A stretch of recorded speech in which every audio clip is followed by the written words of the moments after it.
Salam dan bahagia Bapak Ibu Guru yang hebat. Berjumpa kembali dengan saya Ellen Dwi Ratnasari, calon guru penggerak angkatan 11 dari SMA Negeri 2 Mejayan, Kabupaten Madiun. Dalam video ini adalah koneksi antar materi modul 2.1 pembelajaran berdiferensiasi. Apa itu pembelajaran berdiferensiasi? Pembelajaran berdiferensiasi adalah usaha guru dalam menyesuaikan proses pembelajaran di kelas untuk memenuhi kebutuhan belajar individu murid. Artinya, pembelajaran berdiferensiasi adalah pembelajaran untuk mendukung semua murid di kelas kita. Maksudnya apa ya? Ingat, setiap anak adalah unik. Mereka punya kelebihan bahan dan kekurangannya masing-masing. Begitu pula dengan minat gaya belajar, kebiasaan pola pikir, kemampuan literasi, dan lain-lain pasti berbeda. Nah, di sini diperlukan usaha guru untuk dapat memenuhi kebutuhan belajar murid yang berbeda-beda, agar mereka merasa nyaman saat belajar di kelas dan tentunya tujuan pembelajaran dapat tercapai. Lalu, bagaimana cara untuk dapat melakukan pembelajaran berdiferensiasi di kelas? Agar dapat melakukan pembelajaran berdiferensiasi, guru harus memahami tujuan pembelajaran terlebih dahulu. Selanjutnya, mengetahui dan merespon kebutuhan belajar murid. Menciptakan lingkungan belajar yang mengundang murid untuk belajar. Melakukan manajemen kelas yang efektif dan melakukan penilaian berkelanjutan. Berkaitan dengan kebutuhan belajar murid, guru harus memahami 3 aspek berikut ini. Yang pertama, kesiapan belajar murid atau readiness. Kesiapan belajar mengharuskan seorang guru untuk menilai pengetahuan awal dan menentukan apa yang telah murid ketahui dan di mana murid berada. Yang kedua, minat murid. Minat setiap anak pasti berbeda-beda.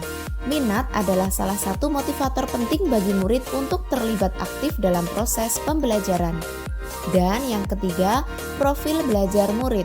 Profil belajar murid berkaitan dengan lingkungan budaya, gaya belajar, dan kecerdasan majemuk yang berbeda antara satu anak dengan yang lainnya. Kebutuhan belajar murid dapat diidentifikasi berdasarkan cara-cara berikut ini. Mengamati perilaku murid-murid, mengidentifikasi pengetahuan awal, mereview dan melakukan refleksi terhadap praktik pengajaran, berbicara dengan guru sebelumnya, membaca rapot murid di kelas sebelumnya, atau bisa juga menggunakan berbagai penilaian-penilaian formatif dan diagnostik. Strategi untuk mendiferensiasi pembelajaran bisa dilakukan dengan 3 cara, yaitu diferensiasi konten, diferensiasi proses, dan diferensiasi produk, di mana guru dapat memilih salah satu atau kombinasi dari ketiganya. Diferensiasi konten berkaitan dengan apa yang kita ajarkan seperti materi konsep atau keterampilan yang perlu dipelajari berdasarkan kurikulum. Diferensiasi konten bisa dilakukan dengan membedakan pengorganisasian atau format penyampaiannya, bukan mengubah atau menurunkan standar kurikulum ya. Diferensiasi proses berupa kegiatan yang memungkinkan murid berlatih dan memahami atau memaknai konten dengan cara membedakan proses yang harus dijalani oleh murid. Dan diferensiasi produk berupa bukti yang menunjukkan apa yang murid telah pahami dengan cara membedakan atau memodifikasi produk sebagai hasil belajar murid. Hasil latihan penerapan dan pengembangan apa yang telah dipelajari. Lalu, adakah keterkaitan antara modul pembelajaran berdiferensiasi dengan modul-modul yang lain? Tentu saja ada. Modul 1.1 dan modul 2.1 untuk dapat melakukan pembelajaran negosiasi, maka guru harus berusaha memenuhi kebutuhan belajar anak sesuai dengan kodrat alam.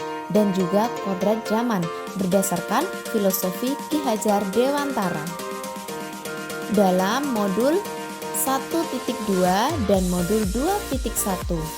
Dalam melakukan pembelajaran berdiferensiasi, seorang guru penggerak harus berpihak pada murid reflektif, mandiri, kolaboratif, dan juga inovatif untuk dapat menciptakan pembelajaran berdiferensiasi.